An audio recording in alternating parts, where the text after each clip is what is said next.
1 Timóteo, capítulo 6, do versículo 17 ao 19, nós lemos assim: Manda aos ricos deste mundo que não sejam altivos, nem ponham a esperança na incerteza das riquezas, mas do Deus vivo, que abundantemente nos dá todas as coisas para delas gozarmos. Que façam bem, enriqueçam em boas obras, repartam de boa mente e sejam comunicáveis, que entesourem para si mesmos um bom fundamento para o futuro, para que possam se apoderar da vida eterna. E nós estamos continuando a nossa nova série sobre riquezas verdadeiras, e até agora nós temos visto uma série de riquezas de verdade, que muitas vezes passa despercebido ou desvalorizado pelo mundo, como por exemplo a sabedoria e o conhecimento de Deus. O mundo não dá muito valor para isso, mas é de fato uma riqueza. Nós vimos sobre a riqueza da bondade e da paciência de Deus, que também é de grande valor. Nós vimos a riqueza de anunciar o Evangelho. Nós temos esse tesouro, e é uma riqueza, segundo a palavra de Deus, a gente anunciar para quem não conhece. Semana passada nós vimos sobre as riquezas da graça, e as riquezas da graça nos abrem caminho para as riquezas da glória, que inclui ter o poder de Deus e a sabedoria de Deus. No texto que nós lemos hoje, ele traz 3 termos que se referem à riqueza. No versículo 17 fala sobre manda aos ricos deste mundo.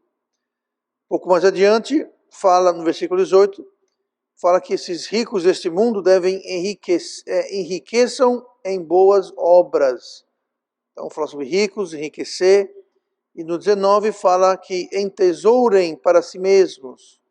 Então está falando de riqueza, de valor, de tesouro, e faz um contraste aqui, uma comparação entre as riquezas deste mundo e a riqueza de Deus, a riqueza no porvir. E hoje, então, dentro do nosso tema sobre riquezas verdadeiras, eu quero falar sobre riquezas do mundo e como elas se contrastam com as riquezas de Deus. Vamos abrir nossas Bíblias para Filipenses capítulo 4, Filipenses capítulo 4 e versículo 19, e nós vamos ver uma das características das riquezas do mundo. Filipenses capítulo 4, o versículo 19 diz assim: O meu Deus, porém, segundo as suas riquezas, suprirá todas as vossas necessidades em glória por Cristo Jesus. Então, a primeira coisa que nós vamos ver é a insuficiência das riquezas do mundo. A insuficiência das riquezas do mundo. Nós lemos aqui, Paulo escreve, o meu Deus, porém, segundo as suas riquezas, as riquezas de Deus, suprirá todas. Note que não fala algumas, muitas, várias, todas.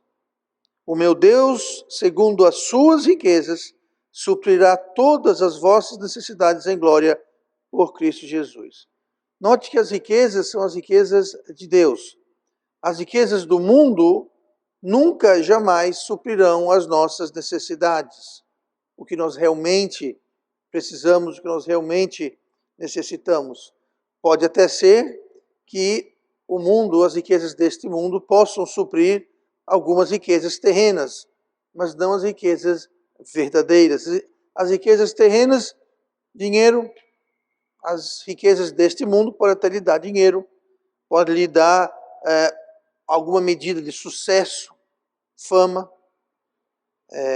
Pode ser que você tenha, através das riquezas deste mundo, a promessa de estabilidade e segurança. Note que eu disse a promessa. As riquezas deste mundo não trazem estabilidade ou segurança, mas trazem a promessa. Nem sempre a promessa pode ou é de fato cumprido. As riquezas deste mundo podem trazer algum prazer, algum lazer passageiro, terreno e assim por diante. Porém, as verdadeiras riquezas, as quais nós estamos vendo nessa série, que são realmente riquezas, não são passageiras, não são terrenas, essas realmente que precisamos tê-las supridas de verdade, o mundo jamais preencherá. O mundo jamais nos dará paz, contentamento, especialmente contentamento. Por mais sucesso, dinheiro, fama que as riquezas e as promessas desse mundo vai trazer, elas nunca vão trazer contentamento, satisfação, não vão. Tanto que o famoso adágio diz que quanto mais tem, mais quer. Você tem mais dinheiro, você quer mais dinheiro. Você tem mais fama, você quer mais fama. Você tem mais reconhecimento, popularidade, o que seja. Posição no mundo empresarial, político, acadêmico, seja o que for. Sempre está querendo chegar mais. Não basta uma moeda de bronze, não basta uma moeda de ouro. Aí você quer duas, quer um troféu, quer ser o melhor do mundo, e assim vai. Por quê? Porque as riquezas deste mundo, elas não satisfazem. E se a gente vai buscar satisfação nas riquezas do mundo, nós vamos sempre estarmos insatisfeitos, sempre querendo algo mais. Então, só as riquezas de Deus podem suprir realmente o que precisamos, e um dos motivos é porque só Deus entende realmente o que nós precisamos. Ele nos criou, Ele sabe o que nós precisamos, e Ele supre o que nós necessitamos com as suas riquezas, como nós lemos aqui. O meu Deus, segundo as suas riquezas, suprirá todas as vossas necessidades. Aquilo que nós necessitamos, aquela paz, aquele contentamento, aquela harmonia, aquele descanso. Isso são as necessidades que nós precisamos e Deus, nas suas riquezas, vai suprir estas necessidades. Note que Deus vai suprir essas riquezas dele e esse suprimento, o fornecimento dessas riquezas, ela é feita em glória, como nós lemos. Suprirá todas as vossas necessidades em glória. Essa palavra em glória é a palavra grega doxa. E a palavra doxa significa louvor, honra e adoração. Qualquer uma desses termos define perfeitamente a palavra grega doxa, que aqui diz em glória. Ou seja, Deus vai se glorificar quando tem alguém que tem essas riquezas. Não riqueza de dinheiro, carro na garagem, casa de praia, jet ski, iate na marina, jatinho no aeroporto. Não é isso. Quando nós temos as riquezas de Deus, quando foram supridas, Deus é glorificado. Porque quando alguém tem as riquezas de Deus, ele vai ter algo que o mundo não tem. Ele vai ter paz, ele vai ter contentamento, vai ter satisfação, apesar das circunstâncias. Como você pode ser feliz se você não tem uma casa de praia? Tem muita gente que pensa assim. Muita gente que tem um certo padrão e não entende como alguém pode viver abaixo daquele padrão que ele tem. Porque ele já não se sujeitaria, jamais, nunca, a viver abaixo de um certo padrão. Estou falando isso no aspecto de padrão de vida. Mas pode ser. Como é que alguém sobrevive sem ter pelo menos 500 mil reais no banco de reserva para um dia? Como é que alguém vai sobreviver se não tem uma aposentadoria de 50 mil reais?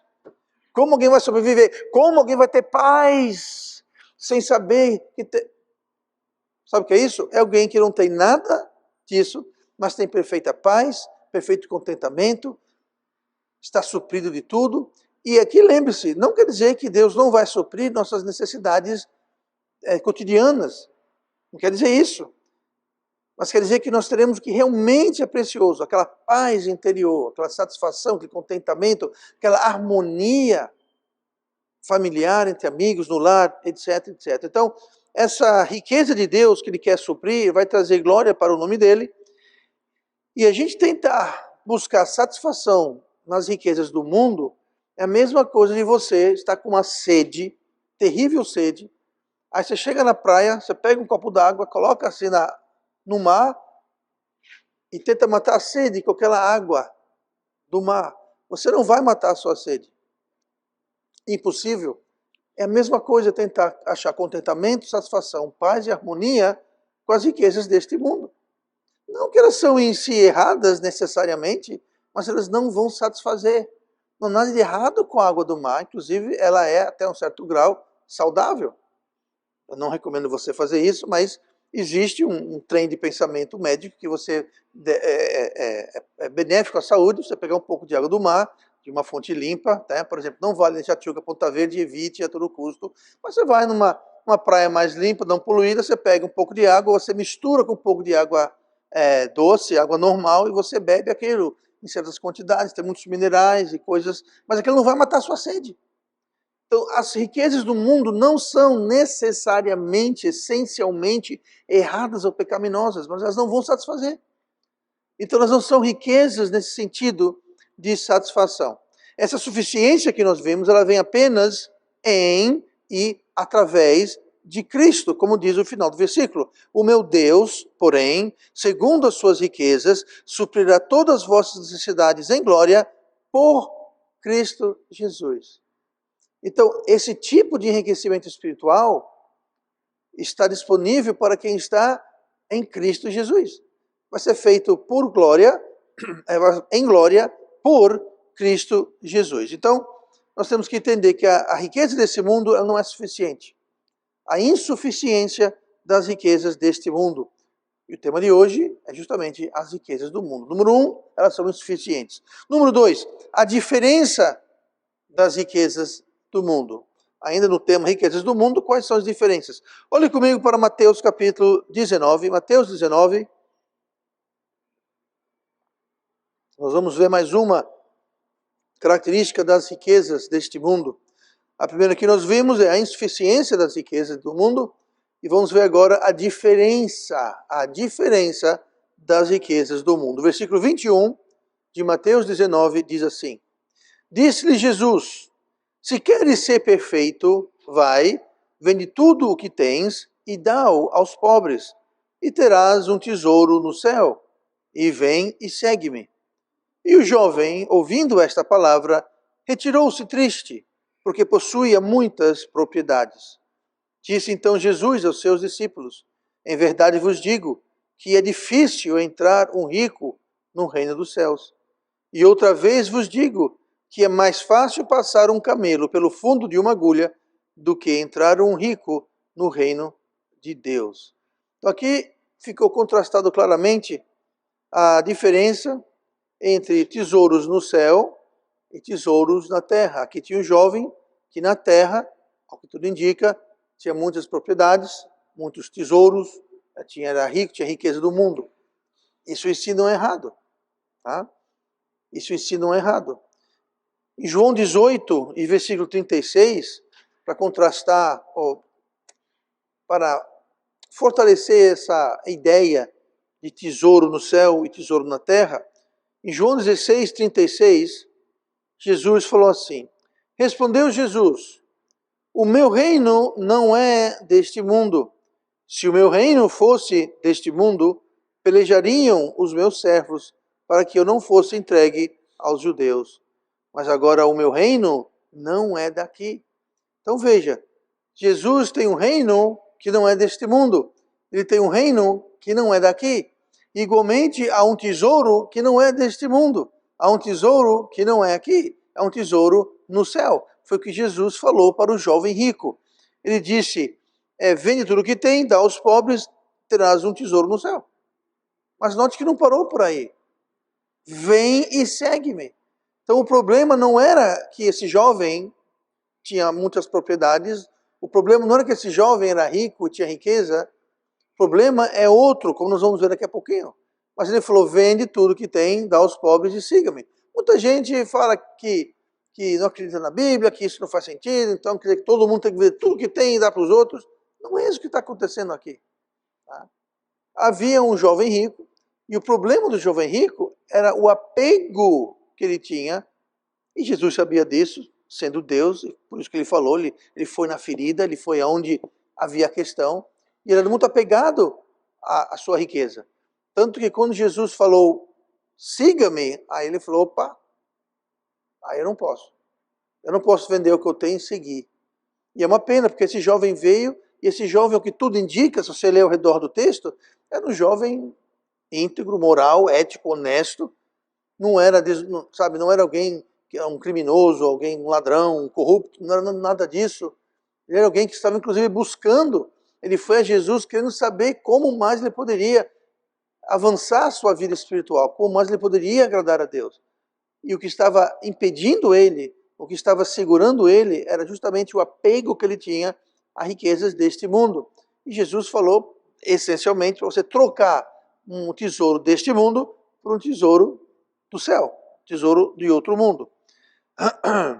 E Hebreus 11, versículo 1, fala justamente do valor desse tesouro no céu. Só vai dar valor, reconhecer o tesouro celestial, aquela pessoa que tem fé. Tesouro deste mundo não requer fé. Se eu colocar um saco de dinheiro aqui, a chave de um carro, a escritura de uma casa, você não tem que ter fé. Você está vendo a casa, você está vendo documentos, está vendo a chave, você está vendo o saco de dinheiro. Não requer fé nenhuma. Você está vendo, está ali, é palpável. Agora, o tesouro no céu você não está vendo. Você vai ver. Se você é salvo, um dia você vai ver o seu tesouro no céu. Por menor que ele seja, ou maior que ele seja, um dia você vai ver. Mas você está hoje enxergando através dos olhos da fé.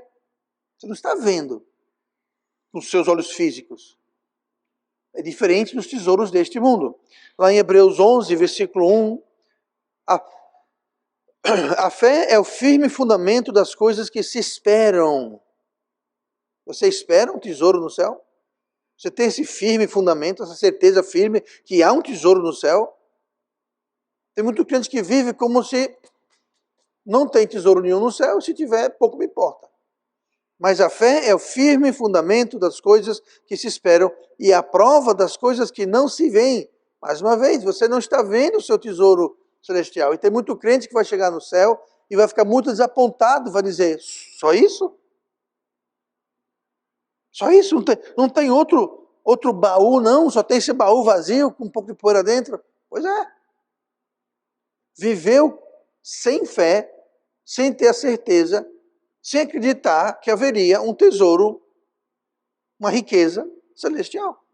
Viveu a vida com as riquezas deste mundo, viveu a vida só para esta existência e não para o porvir, não fez nada que agrada a Deus, não fez nada para servir o próximo, não fez nada para servir a causa de Cristo. Foi para o céu? Foi. Salvação é pela graça, glória a Deus. Mas chega lá, cadê meu tesouro? Ficou na terra. E o triste é que muita gente não vai ter tesouro nem na terra e nem no céu. É a grande verdade.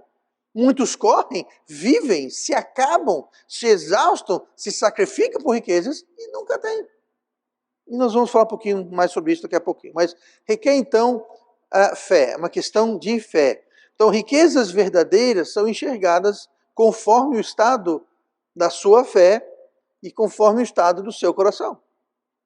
Dependendo como for o seu coração, você vai ou não enxergar, esperar, trabalhar, juntar tesouros celestiais. Lucas 12 e o versículo 33 diz assim, vendei o que tendes e dai esmolas. Fazei para vós bolsas que não se envelheçam, tesouros nos céus que nunca acabe, aonde não chega ladrão e a traça não rói. Porque onde estiver o vosso tesouro, ali estará também o vosso coração. Aí eu pergunto, onde é que está o nosso coração? O nosso coração vai estar onde está o nosso tesouro e vice-versa. Se o nosso coração estiver nas coisas do alto, se o nosso coração estiver no tesouro celestial, se o nosso coração está nas coisas de Deus, então nós vamos sim ver valor no tesouro celestial. Agora, se a gente tem os nossos olhos só nas coisas da terra, no tesouro terrestre que nós temos, ou potencialmente podemos ou não vir a ter, então isso vai parecer loucura. Vender o que eu tenho, juntar tesouros no céu, para que eu trocarei o certo pelo duvidoso? O que é uma dúvida? É falta de certeza. Dúvida é falta de fé. Por que eu vou trocar o certo que eu tenho aqui agora? Está aqui, ó. Por que eu vou trocar o certo pelo duvidoso? Tesouros no céu. Tem céu? Existe tesouro? Quem garante? Onde é que está escrito isso? Na palavra de Deus. Mas se onde estiver o seu tesouro, ali estará também o seu coração. E onde estiver o seu coração, ali também estará o seu tesouro. As duas coisas são intercambiáveis. Então, como está o estado do nosso coração? Aonde está o nosso tesouro? Se for aqui na terra, tenha certeza, quando chegar no céu, não espere grandes tesouros. Aí como é que eu faço uma vez no céu para juntar tesouro? Não junta. No céu nós entraremos num estado eterno. Você não vai poder fazer mais nada, nem para ganhar, nem para perder. Aqui no texto fala, fazei para vós bolsas que não se envelheçam, tesouro no céu que nunca cabe. Não tem ladrão, não tem traça. Outros trechos dizem que não tem ferrugem, não tem traça, não tem ladrão, não tem inflação, não tem plano de confisco pelo governo na sua poupança, não tem queda de juros, Selic que subiu, baixou, ficou no mesmo, o dólar subiu, caiu, não tem nada disso. Que a bolsa, não tem disso. Quando você chegar no céu, você vai manter aquele estado para o resto da eternidade. Aquela posição, aquela morada, aquele cargo, seja lá o que for, a sua parte no tribunal de Cristo, a sua recompensa será aquilo para todo sempre. Ah, pastor, então é melhor a gente começar a juntar agora. É o que Jesus acabou de falar. Juntai para vós tesouros do céu. Que lá, diferente daqui, ninguém vai roubar, não vai ficar velho, não vai enferrujar, não vai ser ruído, não vai ter problema nenhum. Ajuntai para vós tesouros do céu. É o que Jesus está falando, junte aqui. Porque lá vai ser o que você chegar, assim que você vai ficar. Você não vai poder fazer mais nada. Porque todo galardão e toda obra que nós fazemos para Deus tem que ser feito pela fé. Quando você e eu chegarmos no céu, se você for salvo como eu, quando você chegar no céu, não vai ser mais fé. Ah, Deus Pai, Jesus, estou no céu, que maravilha. Não é mais fé, gente. Só é possível agradar a Deus através do quê? Da fé. Sem fé é impossível agradar a Deus. Você chega no céu, não é mais fé, agora é visão, é vista. Não é firme fundamento que se espera, não é a prova das coisas que não se vê. Porque você não está mais esperando, você está lá, você está vendo, você está lá. Então, uma vez no céu, acabou, não junta mais nada. É importante fazer isso aqui nessa vida. Então, riquezas deste mundo não são em si erradas, porém elas são insuficientes. Há uma diferença entre riqueza do céu e riqueza da terra. Não que riqueza da terra, como eu falei, por si necessariamente pecaminosa ou errada. E a última coisa que vamos ver hoje, além de ver a incerteza da fé, a diferença da fé e a insuficiência da fé, nós vamos ver a incerteza das riquezas. Eu falei a incerteza da fé? Não. Eu quero dizer, calma aí, deixa eu ler aqui porque eu estou meio... a insuficiência das riquezas, a diferença da riqueza e agora a incerteza da riqueza, tá? Não é a fé, não. Não é fé, não. Enfim, 1 Timóteo 6, olhem comigo, 1 Timóteo capítulo 6 e o versículo 17, nós vamos ver a incerteza das riquezas do mundo. A incerteza. 1 Timóteo 6, 17 diz assim: manda aos ricos deste mundo que não sejam altivos, nem ponham a esperança na incerteza das riquezas, mas no Deus vivo, que abundantemente nos dá todas as coisas para delas gozarmos. Note que deixa bem claro, né? Ele fala exatamente essas palavras. Incerteza das riquezas. Não ponham a esperança na incerteza das riquezas. Então, as riquezas deste mundo, elas são incertas e elas são voláteis, como eu acabei de falar agora há pouco. Inflação, taxa de juros, porque o dólar, porque a guerra na Ucrânia, porque o petróleo, porque o gás, porque o pré-sal, porque tem seca, tem enchente. Existem N fatores que podem afetar o nosso rico dinheirinho, assim nós achamos. Mas é muito incerto, muito volátil. Mateus 6,19, Jesus fala, não ajunteis tesouros na terra. Ele falou agora há pouco que é para juntar tesouro no céu. Mas ele fala, não juntei tesouros na terra, onde a traça e a ferrugem tudo consomem, e onde os ladrões minam e roubam. Essa questão do ferrugem é interessante, né? Você vê um carro, qualquer carro, você olha assim e fala, rapaz, esse carro deve ter uns 30 anos, no mínimo. Todo enferrujado, todo balançando, fazendo barulho. Você fala assim, rapaz, que carro velho, horrível, enferrujado, todo amassado. soltando fumaça. O pastor está falando do seu carro, quase. Você sabia que aquele carro um dia foi motivo de orgulho e alegria de alguém? Um dia aquele carro saiu novinho da concessionária, cheirando aquele cheiro de carro novo. Um dia aquilo era a alegria de alguém. Hoje a maior dor de cabeça e preocupação, que não sabe se vai chegar em casa ou não. Mas a verdade é essa. Sabe o que houve? O ferrugem tudo consomem. E é verdade. Isso é muita coisa que a gente hoje vê como coisa velha, cai nos pedaços, fora de estilo. Pois é, um dia não era. Não foi feito assim. Nada foi feito enferrujado, fora de moda, fora de estilo, ultrapassado, com tecnologia ultrapassada. Não. Um dia aquilo era o ápice de tudo que tinha de bom e melhor naquele objeto, seja lá o que ele for. Se tiver um computador, pai, eu tenho um computador, é um XT386, monitor, CGA, você fala, caramba, nem sei. Levanta a mão, quem sabe do que eu estou falando? Pois é, ninguém sabe, você vê, aí dá, pronto. Ó. Vamos baixar nossas mãos para não parecer muito... Pois é, havia uma... Eu vou confessar aqui uma coisa, o primeiro laptop que eu comprei há 500 anos atrás era um XT, monitor CGA, parecia um tijolo, um bloco de concreto. Mas quando eu comprei aquilo, era o meu love. Computador compacto, pequeno, eu posso levar para aqui, eu posso usar na sala, na cozinha, no quarto, no trem, no ônibus, aquela maravilha. Se você visse ele hoje, ia ser uma vergonha. Uma vergonha. Usa aquilo como uma âncora para um barco, sei lá, uma vergonha. Mas sabe uma coisa? Um dia aquilo foi a alegria de alguém, foi o orgulho de alguém.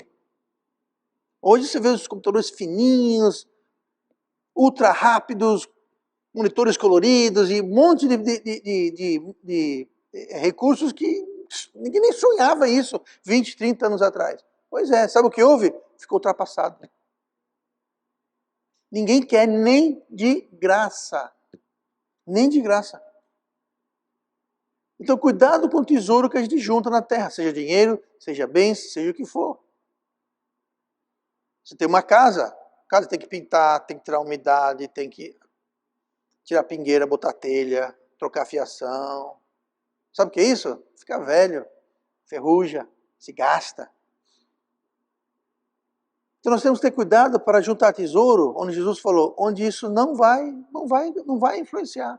Não vai ficar ultrapassado, velho, desvalorizado, depreciado. Tesouro do céu. É o melhor investimento que nós podemos fazer. Provérbios 23, versículo 4, eu vou ler para vocês. Não te fatigues para enriqueceres, e não apliques nisso a tua sabedoria. Porventura fixarás os teus olhos naquilo que não é nada, porque certamente criará asas e voará ao céu como águia. Só quer dizer isso? A riqueza do mundo é incerta, é volátil, foge, escorre pelos dedos. Tá? Então nós não devemos aplicar nossa sabedoria, nossos esforços, nossas vidas para enriquecer. Se você ficar rico, ótimo, beleza, esqueça de dizimar, dá uma boa oferta, tá? Aniversário de pastores, dá um jet ski para ele, não se esqueça disso. Mas sabe uma coisa? Você não deve se fatigar, se cansar, se acabar. Tem gente que sacrifica saúde, família, o próprio juízo para enriquecer. E sabe da maior? Acaba não enriquecendo. Fica pobre de tudo. Você vê muitos desses executivos, empresários e outros, tá no segundo, terceiro, quarto casamento. Os filhos não querem ver a cara deles e vice-versa. Saúde falhando. Uma vida sem sentido muitas vezes. Muitos acabam se suicidando, usando drogas para tentar preencher o vazio. Sabe o que é isso? Tudo na corrida frenética, deslocada de enriquecer. Então devemos fazer isso. Mais uma vez, não é errado. Nós vamos ler daqui a pouco. Não é errado riqueza. Não é errado se trabalhar para ter alguma coisa. Mas você não deve aplicar a sua vida, sua sabedoria, sua energia nisso. Tá? Muita gente faz isso, investe. Cada segundo da sua vida é um investimento que você faz. E dependendo aonde e como você investe o seu tempo, a saber, a sua vida, você vai ou não ter um retorno. E aquele retorno vai ou não ser eterno. Então, nós temos que ter muito cuidado. Uma certeza que podemos ter, em relação à riqueza do mundo, elas são voláteis, são incertas, elas voam, elas podem ser corroídas, corrompidas, roubadas, minadas, mas uma certeza que podemos ter, tá? Temos várias incertezas, mas uma certeza que podemos ter é que elas podem atrapalhar, e atrapalhar muito. Mateus 10, 23. Então Jesus, olhando em redor, disse aos seus discípulos: quão dificilmente entrarão no reino de Deus os que têm riquezas. 24. E os discípulos se admiraram dessas suas palavras.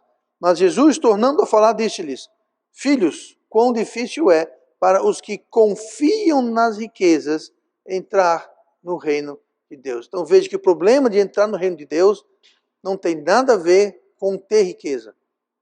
Mas ele falou aqui, os que têm riquezas. Quão difícil entrarão os que têm riquezas. Mas aí vem um famoso contexto. Você tem uma coisa, você olha assim, você fala, rapaz, então quem tem riqueza não entrará? Como é que é isso? Leia ao redor, leia os versículos a mais, depois ou antes, e o texto vai lhe dar o contexto. Tá? Então Jesus explicou, os que confiam, o problema não é ter riqueza, é você confiar na riqueza. E muitas vezes Deus não permite que tenhamos riquezas, porque Ele conhece nosso coração e sabe que nós vamos acabar confiando nas riquezas. Agora, o termo reino de Deus é um termo bastante amplo. Pode significar salvação, ou seja, entrar no reino de Deus é ser salvo, mas também pode significar você estar na economia de Deus, está na vontade de Deus, está fazendo o plano de Deus. Tá? Também pode significar isso. Ele tem esse sentido duplo, é intercambiável. Não? Às vezes se refere ao reino de Deus no céu, às vezes ao reino de Deus na terra. Ou seja, você faz parte dos planos de Deus, chamado de Deus. Deus está te usando aqui na terra, no seu reino aqui na terra. Tá? Então o reino de Deus tem aqui e tem no porvir. Então, e vale para os dois. Se você for evangelizar lá no Aldebaran, para começar você não entra. Mas mesmo se você entrar, o povo vai dizer, rapaz, tem um tempo para isso não. Eu estou atrasado, eu vou passar de jet ski com meus amigos. Eu vou passear de jet ski com o pastor Roberto, ele ganhou um da igreja dele, eu vou lá passear com ele. Isso é ficção científica. Mas entendam, não estão interessados. Não estou dizendo que todos, mas muitos não estão interessados. Com certeza, muitos lá conhecem a Cristo, são salvos. Não estou dizendo, como Jesus falou, não é porque tem riqueza que automaticamente não pode estar no reino de Deus. Mas muitas pessoas não vão estar interessadas. Eu morava na Inglaterra, evangelizar, mesma coisa. Não que lá todo mundo é rico, mas as pessoas lá têm um certo padrão financeiro, material maior, e muitos deles não estão interessados, são muito materialistas, não querem saber. Tá? Então, é algo que nós temos que entender, que não que riqueza em si vai precluir alguém de entrar no reino dos céus, mas vai dificultar. Por quê? Porque eles confiam nas riquezas. Eles confiam nas riquezas e esse é o problema. Não é ter, mas confiar. Eles confiam para a salvação, muitas vezes, ou não creem na salvação, mas também, no sentido mais cotidiano, eles confiam nas riquezas para ter satisfação, para ter felicidade, para ter segurança, para ter proteção, para ter livramento. E mais importante, a quem vai servir? A servidão. Pessoas que têm riqueza e confiam nas riquezas, elas não querem saber de Deus porque elas não vão servir Deus. Elas vão servir as riquezas, vão servir o dinheiro, porque é aquilo que está lhe dando tudo aquilo que pode e deve vir de Deus. Segurança, felicidade, salvação, satisfação. Ou seja, o dinheiro, a riqueza, se tornou o Deus dele. Eles talvez não enxerguem, eles não sintetizem esse pensamento de tal forma, mas na prática o que eles fazem?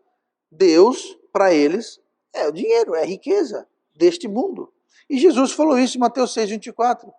Ninguém pode servir a dois senhores, porque ou há de odiar um e amar o outro, ou se dedicará a um e desprezará o outro. Não podeis servir a Deus e a Mamon. Mamon era um deus mitológico, romano, se não me engano, que ele representa justamente o sistema e as riquezas deste mundo. Então, alguém que tem riqueza e confia nas riquezas, ele vai servir a quem? A Deus? Não. Vai servir a Mamon. Vai servir ao Deus do dinheiro. O Deus deste mundo, o Deus do sucesso deste mundo. Entenda uma coisa, Deus quer o nosso bem. Mamon nada mais é do que o diabo. Tá? É outra face do diabo. Então, o que ele vai querer fazer, tá? Deus é um bom Deus. Deus é um Deus generoso. Deus é um Deus de amor que nos ama e quer o nosso bem. Mamon, Belzebu, Satanás, diabo, chama o que quiser. Ele não quer o nosso bem. Ele não é generoso. Ele não é cheio de graça. Tudo que ele dá, ele cobra em triplo. Então, se a gente começar a servir Mamon, a riqueza deste mundo, nós não vamos ter aquilo que só Deus pode dar. Então o problema não é ter riquezas, mas é confiar, é o seu relacionamento com as tais riquezas. Então riquezas deste mundo são incertas, mas para quem não tem os olhos fixos no alto, é tudo as riquezas deste mundo. É tudo que podem enxergar, buscar ou esperar. Só isso. Não confie, não viva, nem tampouco transgrida para ser rico nesse mundo. O mundo pensa assim, para ser rico vale tudo. Roubar, mentir, trapacear, enganar, roubar a própria mãe se for necessário, o pai, o avô, não interessa. O negócio é conseguir dinheiro. Tá? Se eu vou me eleger para ser político. Ah, você quer ser um servidor público? Quem é servidor público? Eu quero ficar rico. E muito e rápido. Sabe o que é isso? É servir o mamão. Tá? Então, não façamos isso. Resumindo, mais uma vez, não é pecado ser rico, não é pecado ter riquezas. O problema é a nossa relação com a riqueza deste mundo. O problema é a nossa prioridade. Qual a sua prioridade? O problema é a idolatria. Mamon é a deificação, entre aspas, você colocar a riqueza como um Deus com D minúsculo. Então, se você está servindo Mamon, aquilo é idolatria.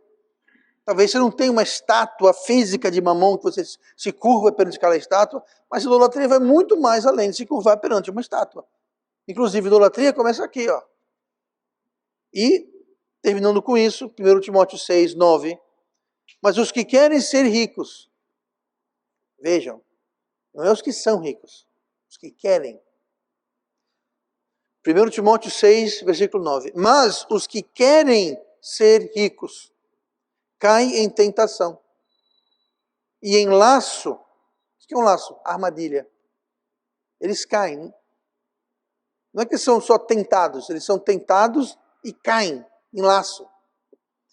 E em muitas concupiscências loucas e nocivas, que submergem os homens na perdição e ruína. Porque o amor ao dinheiro é a raiz de todos os males. E nessa cobiça, alguns se desviaram da fé e se traspassaram a si mesmos com muitas dores. Note como fala, se desviaram da fé, ou seja, eles estavam na fé. Você não pode desviar de algo que você não estava. Você não pode desviar de um caminho que você nunca andou naquele caminho. Então aqui está falando sobre pessoas, provavelmente, possivelmente, crentes, que estavam andando no caminho, estavam andando na fé, mas se desviaram. Por quê? Tentação, laço, concupiscências loucas. Você faz loucuras, você faz doido. Por quê? Porque querem ser ricos. Note que não fala quem é rico. Os que querem. Mais uma vez, é o coração, é a tentação, o desejo. Os que querem ser ricos. E aí fala, o amor ao dinheiro é a raiz de todos os males. Me mostre um mal neste mundo que a raiz daquele mal não é dinheiro. Pastor, como é que você sabe? A Bíblia está dizendo, a raiz de todos. Isso é bastante inclusivo, né? Todos os males.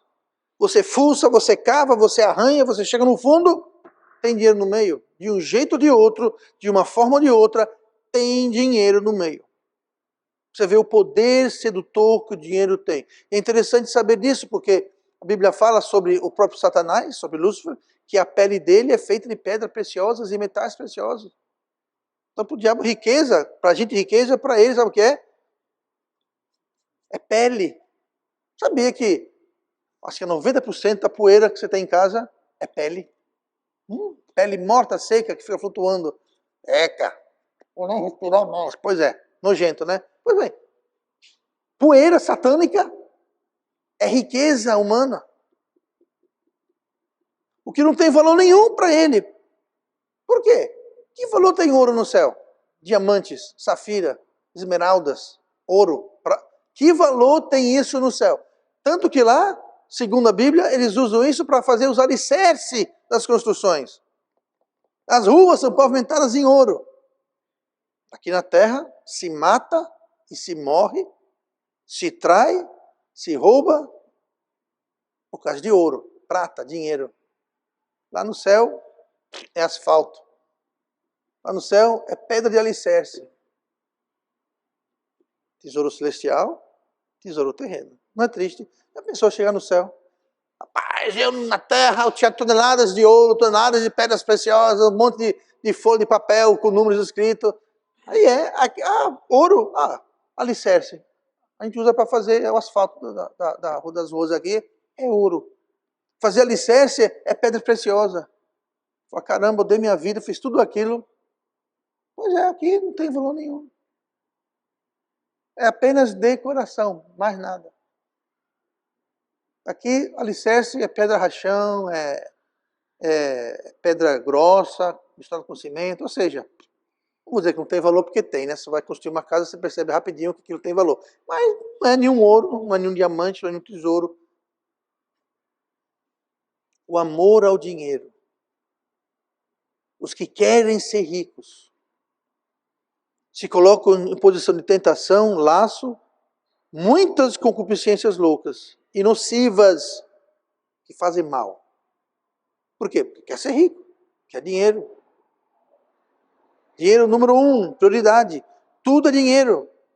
Sabe o que mais afeta casamentos, o que mais destrói, corrompem e atrapalham o casamento? Sabe o que é?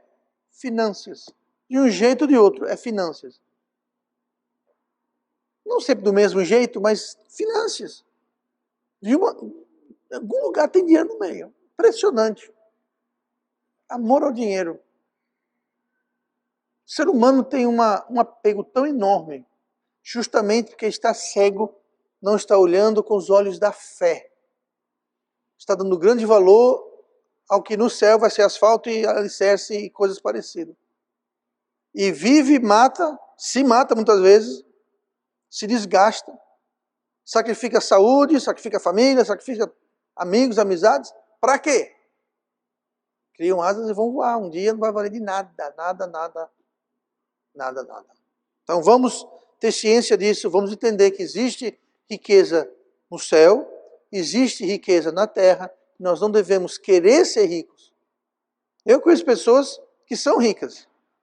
Inclusive eu conheço 2 pessoas que são talvez até bilionários. Já encontrei com eles, fiz refeições com eles. Não, você não pode ter o telefone deles, não vou dar. Mas sabe uma coisa? Eles nunca buscaram ser ricos. Nunca. Ele é um grande empresário, o maior produtor de galinha nos Estados Unidos. E o outro morreu recentemente, acho que mês passado. Ele fez sua fortuna com móveis e construção, imóveis e construção. Mas nenhum dos dois falou, eu vou ser rico. Se tornaram ricos. Sabe como? Nas suas respectivas áreas. Mas a prioridade deles era sempre o Senhor. Se eu não me engano, tem a empresa Colgate que aqui faz pasta de dente. Pois é. Se eu não me engano é Colgate, posso estar errado. Mas se não é Colgate, é uma coisa nessa área de saúde, higiene bucal, coisa assim. Ele falou o seguinte, ele fez um pacto com Deus. Ele falou, Deus, eu quero fazer do Senhor meu sócio. Eu não vou dizimar 10%. Eu vou dar 90% e ficar com 10%. Hoje esse homem já morreu faz tempo, mas sua família é uma das famílias mais ricas dos Estados Unidos, sua empresa está aí até hoje, se eu não me engano é Colgate. Você vê, está no mundo inteiro. Ele falou, eu vou dar 90%, vou ficar com 10%. Você vai falir. Faliu? Não faliu. Eu não estou dizendo, se você fizer isso, você vai ficar rico e milionário. Não é isso que eu estou falando, e nem o que Deus está prometendo. Mas é uma questão de não os que querem ser ricos. Esse cara, obviamente, não queria ser rico. Se quisesse, eu não ia falar, Deus, tome 90, eu vou ficar com 10%. O problema é o nosso relacionamento com dinheiro. E acredite, muitas vezes Deus não nos dá dinheiro, porque a Bíblia fala que Ele não nos deixará tentar além do que podemos o quê? Suportar. Se eu der dinheiro para esse cabra aqui, rapaz, mas nunca vou ver a cara dele, vai desaparecer no mundo, na igreja, vai deixar a família, deixar a mulher, deixar tudo, vai. Então, eu não vou permitir que ele seja tentado. Os que querem ser ricos cairão em quê? Em tentação e laço. Aí. Então, muitas vezes Deus fala, nada contra você, mas você não pode ter riqueza, porque se você tiver riqueza, vai ser a sua ruína. E é o que nós lemos. Eles acabam, quem quer ser rico, quem tem amor ao dinheiro, acaba em ruína. Ruína. Quer dizer, queriam fortuna, chegaram onde? Ruína. Ruína. Muito cuidado. O que nós amamos e o que nós queremos, que isso vai determinar a direção da nossa vida.